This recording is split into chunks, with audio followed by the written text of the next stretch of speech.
Yang pertama, kita belajar anak kecil memiliki sikap yang mudah dibentuk dan diajar. Mengapa Yesus memakai contoh anak kecil untuk mengajar sikap kerendahan hati seorang murid? Karena anak kecil memiliki sikap yang terbuka untuk diajar, dibentuk, dan diatur.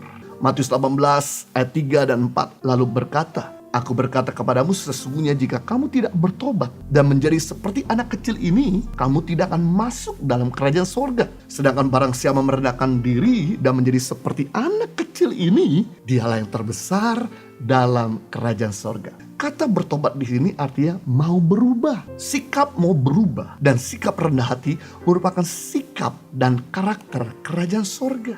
Anggota kerajaan surga bukan terdiri orang-orang yang sombong, yang merasa diri pantas, bahkan berjasa untuk mendapat kewarganegaraan surga. Justru mereka sadar bahwa hanya oleh anugerahnya mereka beroleh menjadi anggota kerajaan surga dan dipakai oleh Tuhan. Mereka adalah orang-orang yang taat, tunduk, dan sedia diatur oleh sang raja. Di hadapan sang raja, mereka yang terbesar, anak kecil, ada contoh kepolosan yang mau atau mudah dibentuk. Kenapa? Kan lebih mudah membentuk anak kecil daripada orang dewasa. Anak kecil itu seperti semen basah, sedangkan orang dewasa itu seperti semen kering. Itu sebabnya kami di Yayasan Tahan Pengharapan, kami selalu mengadopsi anak-anak sejak kecil, sejak mereka di PAUD, kemudian kita udah mulai sekolahkan mereka, kita sudah mulai kasih makan buat mereka sampai mereka SD. Begitu mereka lulus SD, kami pilih dari mereka yang berpotensi untuk kita masukkan dalam asrama. Sejak dimulai SMP 1 sampai kemudian kuliah. Dan begitu lulus kuliah, kita kembalikan ke daerah mereka untuk mereka menjadi pemimpin, untuk mereka mempengaruhi hal yang baik. Hal ini gak mungkin terjadi kalau kami memulai dari anak yang sudah dewasa. Kita gak akan mungkin melahirkan 1000 pemimpin bagi bangsa Indonesia yang terbaik kalau mereka diambil sejak besar. Itu sebab kami belajar untuk mengambil mereka, membentuk mereka sejak kecil. Tuhan Yesus mau kita seperti anak kecil yang mudah untuk dibentuk, yang tidak ngeyel, tidak bebal, tidak kurang ajar. Jika Anda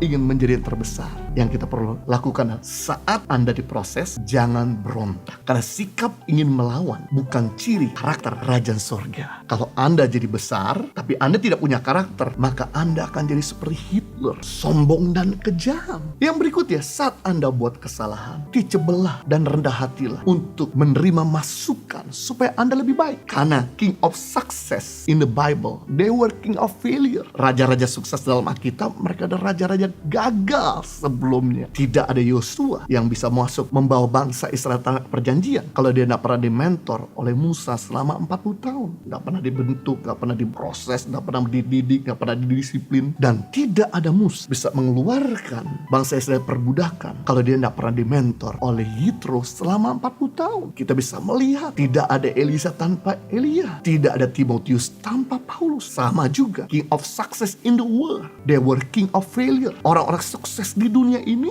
mereka ada orang-orang gagal sebelumnya. Tidak ada Michael Jordan tanpa Phil Jackson, dan tidak ada Cristiano Ronaldo tanpa Sir Alexander Ferguson. Padahal pemain mengerti mereka membayar pelatih untuk disuruh-suruh. Namun kenapa pemain tanpa harus bayar pelatih? Walaupun disuruh-suruh, biasanya orang dibayar untuk disuruh-suruh, tapi ini pemain membayar pelatih untuk minta disuruh-suruh. Lagi tidur baik-baik, nyenyak-nyenyak dibangunin. Lagi makan enak-enak disuruh berhenti. Lagi main betul-betul disalah-salah. Ternyata pelatih dibayar untuk melihat blank spot, untuk melihat kekurangan, kelemahan, kesalahan pemain. Sehingga 95% waktunya main di stadion pribadi, dia mengurangkan try error oleh correction dari pelatihnya. Hal inilah yang membuat dia tampil di stadion orang lain 5% waktunya dengan sangat elegan. Amazing.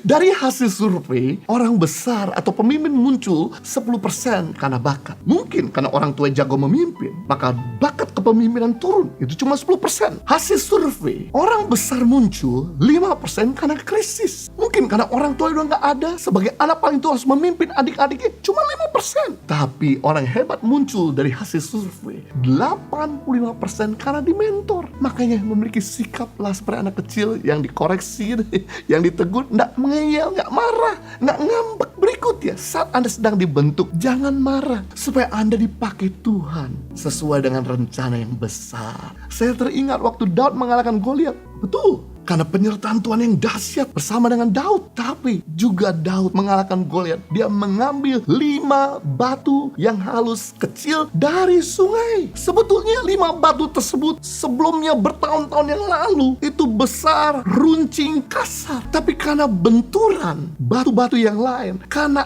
arus yang keras, karena panas dan karena dingin, akhirnya batu yang besar jadi kecil, batu yang runcing jadi halus. Dan karena dia tidak berontak dan tidak bergeser, kemudian Daud melihat, dia ambil 5 batu itu dan dia pakai untuk menaklukkan dan mengalahkan Goliat. Berarti hal yang sama ketika kita sedia untuk dibentuk, diproses, ketika kita bersedia untuk ditekan, ketika kita bersedia untuk dididik, dan kita tidak ngeyel, kita tidak berontak, tidak ngambek, maka begitu kita sudah siap, Tuhan akan mengambil kita dan memakai kita untuk kemuliaan dan pekerjaan yang besar.